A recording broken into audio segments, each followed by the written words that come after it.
दोस्तों आज के इस वीडियो में हम आपको जानकारी बताने वाले हैं आईटीआई ऑनलाइन काउंसलिंग 2021-22 में जो प्रवेश हो रहे हैं उसमें आप अपना ऑनलाइन आवेदन कैसे कर सकते हैं, चॉइस फिलिंग आपको कैसे करना है, इसकी पूरी जानकारी स्टेप बाय स्टेप हम इस वीडियो में बताने वाले हैं।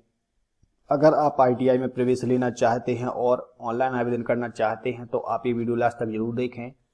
सबसे पहले हमने जो है एमपी ऑनलाइन पर आईटीआई का होम पेज ओपन किया हुआ है। यहाँ पे आईटीआई काउंसलिंग का ऑप्शन आप देख सकते हैं। इस लिंक पर हम क्लिक करते हैं, हमारे सामने एक जो है होम पेज ओपन होता है जिसमें CTS आईटीआई ऑनलाइन काउंसलिंग यहाँ पे दिख जाता है। सबसे पहले हमें यहाँ पे रजिस्ट्रेशन करना होता है। हम रजिस्ट्रेशन के ऑप्शन पर क्लिक करते हैं। यहाँ पे हमसे पूछा जाता है क्या आप कक्षा 10वीं एमपी बोर्ड से आपने उत्तीर्ण की है। तो यदि आपने एमपी बोर्ड से उत्तीर्ण की है तो आप यस करें यानी हाँ करें, और अगर आपने सीबीएसई या अदर बोर्ड से कक्षा 10वीं पास की है तो यहाँ पे नहीं करें। हमने एमपी बोर्ड से जो है कक्षा 10वीं पास की है तो हम यहाँ पे हाँ करेंगे। यहाँ 10वीं का उत्तीर्ण वर्ष आपको लिखना है, हम उत्तीर्ण वर्ष लिख देते हैं। इसके बाद आपको अपना कक्षा 10वीं का यहाँ पर रोल नंबर देना है। रोल नंबर डालने के बाद आप चेक डिटेल के ऑप्शन पर क्लिक करेंगे। तो चेक डिटेल के ऑप्शन पर क्लिक करने के बाद आप यहाँ पे छात्र की पूरा विवरण यहाँ पर देख सकते हैं। इसके बाद हम verify detail and proceed to registration के ऑप्शन पर क्लिक करेंगे। जैसे ही इस पर क्लिक करेंगे हमारे सामने आवेदन ओपन हो जाता है। यहाँ पे हमें सबसे पहले समग्र आईडी डालनी है। तो यहाँ पे हम आवेदक की जो 9 अंकों की जो समग्र आईडी होती है वो हम यहाँ पे टाइप कर देते हैं। 9 अंकों की समग्र आईडी डालने के बाद आपको यहाँ पे पूछा जाता है क्या आप के पास जो है ई डिस्ट्रिक्ट जाति प्रमाण पत्र है। तो अगर आप SC ST OBC के छात्र हैं तो आपके पास जाति प्रमाण पत्र होगा जो कि लोक सेवा केंद्र से बना होगा। तो वो नंबर आपको यहाँ पे डालना है। यदि आप जनरल कैटेगरी से हैं, आपके पास जाति प्रमाण पत्र नहीं होता है तो आप यहाँ नो कर सकते हैं। तो जनरल कैटेगरी के पास जो है यहाँ पे जाति प्रमाण पत्र नहीं होता है और SC ST OBC के पास होता है तो वो यहाँ पे यस करेंगे, और जिनके पास नहीं है वो यहाँ पे नहीं कर देंगे। तो हम यहाँ पे नहीं करेंगे। अगर आप यहाँ पे यस करते हैं तो आप यहाँ पे देख सकते हैं, यहाँ पे आपको पंजीयन क्रमांक डालना होता है। जैसे ही आप इस पर रजिस्ट्रेशन क्रमांक डालेंगे, रजिस्ट्रेशन क्रमांक डालने के बाद आप इस ऑप्शन पर क्लिक करेंगे। आप देख सकते हैं यहाँ क्लिक करें तो इस क्लिक यहाँ आप 2 बार क्लिक करेंगे तो आपकी जो डिटेल है वो वेरीफाई हो जाती है। अब हम यहाँ पे जो है आगे चलते हैं। यहाँ पे हम जो है जाति प्रमाण पत्र नहीं लगा रहे हैं इनका।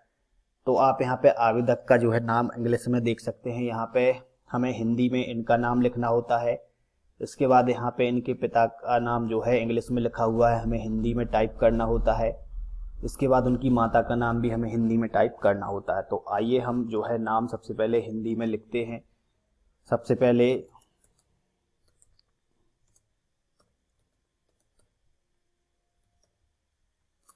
इसके बाद इनके पिता का नाम जो हिंदी में है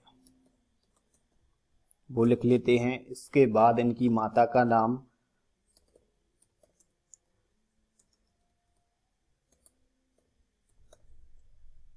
इसके बाद हम आगे चलते हैं और यहाँ पे जो है हमें डेट ऑफ बर्थ दिख जाती है। लिंग यहाँ पे सिलेक्ट करना है, महिला हैं तो महिला, पुरुष हैं तो पुरुष सिलेक्ट कर दें। इसके बाद यहाँ पे श्रेणी में सामान्य, पिछड़ा वर्ग, अनुसूचित जाति, अनुसूचित जनजाति और EWS, तो जो भी आप हैं यहाँ पे सिलेक्ट कर सकते हैं। इसके बाद हम यहाँ पे धर्म को हिंदू, मुस्लिम, सिख, ईसाई, पारसी, बौद्ध, जैन, अन्य, तो यहाँ पे हम हिंदू सिलेक्ट करते हैं। जो भी है आप सिलेक्ट करें। इसके बाद यहाँ से पूछा जाता है कि आप जम्मू कश्मीर राज्य के विस्थापित क्षेत्र से हैं, तो यहाँ पे हमें नहीं करना है। इसके बाद यहाँ पे आपसे पूछा जाता है कि आप प्राइवेट आईटीआई में प्रवेश लेना चाहते हैं। तो अगर आप प्राइवेट आईटीआई करना चाहते हैं तो यस करें, नहीं करना है तो नो कर सकते हैं। इसके बाद यहाँ पे आपसे पूछा जाता है पुलिस आईटीआई में प्रवेश लेना चाहते हैं। तो अगर आप पुलिस आईटीआई में प्रवेश लेना चाहते हैं तो हाँ करें, नहीं है तो यहाँ पे हम नहीं कर देते। इसके बाद यहाँ पे आपसे पूछा जाता है मध्य प्रदेश के मूल निवासी हैं, तो हम यहाँ पे हाँ करेंगे। अगर आप मध्य प्रदेश के बाहर के रहने वाले हैं तो यहाँ पे आप नहीं करके आगे बढ़ सकते हैं। यहाँ पे हम हाँ करेंगे, हम मध्य प्रदेश के मूल निवासी हैं। इसके बाद हमें यहाँ पे मध्य प्रदेश के मूल निवासी का जो है जिला सिलेक्ट करना होता है, हम यहाँ पे सिलेक्ट कर लेते हैं। इसके बाद हमें यहाँ पे परिवार की वार्षिक आय दर्शानी होती है, तो हम यहाँ पे वार्षिक आय लिख देते हैं। इसके बाद यहाँ पे आपसे पूछा जाता है कि आप छात्रावास में रहना चाहेंगे, तो यहाँ पे अगर आप छात्रावास में रहना चाहें तो हाँ कर सकते हैं, नहीं है तो नो कर सकते हैं। इसके बाद आपसे यहाँ पे पूछा जाता है कि आप जो है IMC यानी इंस्टीट्यूट मैनेजमेंट कम्युनिटी स्कीम के तहत प्रवेश लेना चाहते हैं, इसमें जो है हर ITI में 1-2 सीटें यहाँ पे होती हैं जिनमें आपको 15,000 से 20,000 रुपये तक का जो है शुल्क देकर पढ़ाई पूरी करनी होती है। तो इस पे आप नो कर सकते हैं। नहीं करने के बाद यहाँ पे आपसे पूछा जाता है DST के अंतर्गत आप प्रवेश लेना चाहते हैं, यानी डबल सिस्टम ऑफ ट्रेनिंग के अंतर्गत आप प्रवेश लेना चाहते हैं। तो 18 अगर आप डबल पढ़ाई करना चाहते हैं या DST के अंतर्गत ट्रेनिंग लेना चाहते हैं तो यस कर सकते हैं, नहीं है तो नो करना है। हम यहाँ पे नहीं करेंगे। इसके बाद यहाँ पे आपकी पूरी इन्फॉर्मेशन भरी होती है। यहाँ पे ये ध्यान देने वाली बात है, अगर आप विकलांग कैटेगरी से हैं तो विकलांग सेलेक्ट कर सकते हैं, स्वतंत्रता संग्राम सेनानी के पुत्र हैं या तो यहाँ पे टिक कर सकते हैं, सैनिक के पुत्र हैं, भूतपूर्व सैनिक हैं तो यहाँ पे टिक कर सकते हैं, अनाथ हैं तो टिक कर सकते हैं, ITI में आपके पिता टीचर हैं या विभाग में जॉब करते हैं तो यस कर सकते हैं, आपने NCC किया है तो भी आप यहाँ पे टिक कर सकते हैं। इसके बाद यहाँ पे आपको विशेष श्रेणी दी जाती है, भोपाल गैस पीड़ित हैं।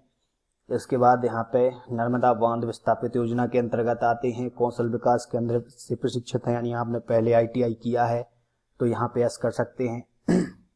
और भी यहाँ पे ऑप्शन है तो ये ऑप्शन हम छोड़ देते हैं, यहाँ पे ऐसा कुछ नहीं है। इसके बाद यहाँ पे पूरी इन्फॉर्मेशन है, यहाँ पे आपको पता लिखना है तो पता में हम यहाँ पे जो भी इनका पता है वो पता यहाँ पे हम डाल देते हैं।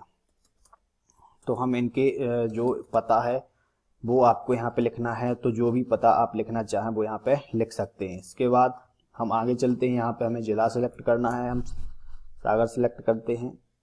इसके बाद यहाँ पे आपको तहसील सेलेक्ट करनी है, कौन सी तहसील से हैं तो हम यहाँ पे जो है तहसील सेलेक्ट करते हैं। यहाँ पे हमें विकास खंड सेलेक्ट करना होता है, तो जो भी आपका विकास खंड है या ब्लॉक है उसे आप सेलेक्ट करें। इसके बाद यहाँ पे आपको पंचायत सेलेक्ट करनी होती है, तो यहाँ पे जो भी पंचायत है आपकी वो आप यहाँ पे सेलेक्ट कर दें। तो हम यहाँ पे पंचायत सेलेक्ट करेंगे। यहाँ पे आपको जो है विधानसभा क्षेत्र सेलेक्ट करना होता है, विधानसभा क्षेत्र हम यहाँ पे सेलेक्ट कर देते हैं। इसके बाद यहाँ पे हमें पिन कोड डालना होता है, तो जो भी पिन कोड यहाँ पे है आपका वो यहाँ पे डालें, और आपका वर्तमान पता और स्थायी पता अगर समान है तो टिक के ऑप्शन पर क्लिक कर दें। इसके बाद हम यहाँ पे एक मोबाइल नंबर हम यहाँ पे लिखना होता है, तो हम यहाँ पे जो है मोबाइल नंबर टाइप कर देते हैं। इसके बाद हम आगे चलते हैं और यहाँ पे मेल ID डालना है तो डाल सकते हैं, नहीं डालना है तो छोड़ दें। घोषणा पत्र के ऑप्शन पर क्लिक करेंगे। यहाँ पे हम जो है सबसे पहले कैप्चर कोड डालेंगे।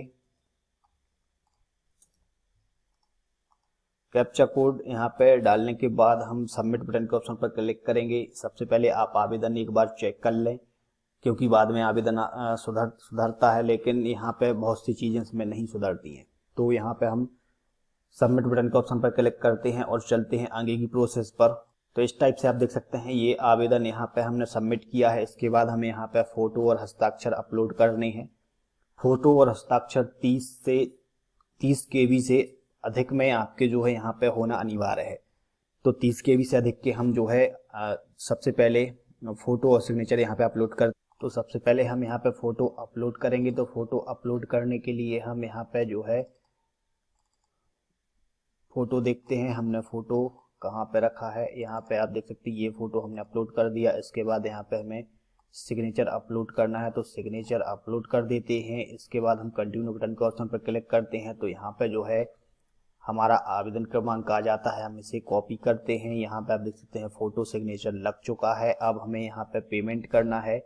हम सबसे पहले प्रिंट के ऑप्शन पर क्लिक करेंगे और प्रिंट निकाल कर उसे चेक करेंगे। इसके बाद हम प्रोसीड टू पेमेंट के ऑप्शन पर क्लिक करेंगे और आप पेमेंट कर पाएंगे। पेमेंट करने के बाद आपको चॉइस फिलिंग कैसे करना है, तो चॉइस फिलिंग के लिए हम चलते हैं मुख्य पृष्ठ पर और यहाँ पे ITI काउंसलिंग के ऑप्शन पर चलते हैं। यहाँ पे आप देख सकते हैं संस्था व्यवसाय की प्राथमिकता का चयन करना है। यहाँ पे हम क्लिक करते हैं और सबसे पहले यहाँ पे आवेदन क्रमांक हम डाल लें। तो आवेदन क्रमांक और डेट ऑफ बर्थ डालने के बाद यहाँ पे हम देखते हैं अस्थायी जो है पासवर्ड आपको कहाँ मिलेगा। तो आपने जो फॉर्म प्रिंट किया है, रजिस्ट्रेशन फॉर्म प्रिंट किया है, उसके सबसे नीचे टेम्परेरी पासवर्ड लिखा होता है जिसे आपको यहाँ पे लिखना है। इसके बाद यहाँ पे आपको नया पासवर्ड बनाना है। जो भी पासवर्ड आप बनाना चाहें बना सकते हैं। और पासवर्ड बनाने के बाद हम पासवर्ड बदलने के ऑप्शन पर क्लिक करेंगे। तो पासवर्ड चेंज करने के बाद आपके पास इस टाइप से पेज ओपन होता है। यहाँ पे हमें फिर से जो है पासवर्ड डालना होता है। हम पासवर्ड यहाँ पे डाल देते हैं और चॉइस फिलिंग लॉगिन करने के ऑप्शन पर क्लिक करते हैं। अब आपके पास इस टाइप से पेज ओपन हो जाता है। यहाँ पे हम सबसे पहले जिला सेलेक्ट कर लेते हैं, जिस जिले के लिए आप जो है अपना प्रवेश लेना चाहते हैं। हम सबसे पहले यहाँ पे जो है ITI में जिला सेलेक्ट करते हैं, जिस जिले में हमें प्रवेश लेना है। उसके बाद यहाँ पे आप ट्रेडें सेलेक्ट कर सकते हैं। यहाँ पे देख सकते हैं आप सभी ITI की जो ट्रेड हैं, गवर्नमेंट ITI की जो ट्रेड हैं वो यहाँ पे आ चुकी हैं। अब आप जो भी ट्रेड यहाँ पे सेलेक्ट करना चाहें तो यहाँ पे टिक करके आप जो है अपनी ट्रेडें सेलेक्ट कर पाएंगे। ट्रेडें सेलेक्ट करने के बाद आपको सबमिट बटन के ऑप्शन पर क्लिक करना है और पेमेंट करना है। पेमेंट करने के बाद आपका जो आवेदन है वो सफलतापूर्वक सबमिट हो जाता है। तो दोस्तों, कैसी लगी ये जानकारी आप हमें ज़रूर बताएं। कोई इन्फॉर्मेशन लेना चाहते हैं तो कमेंट करें। कमेंट के माध्यम से हेल्प करने का पूरा प्रयास करेंगे। धन्यवाद।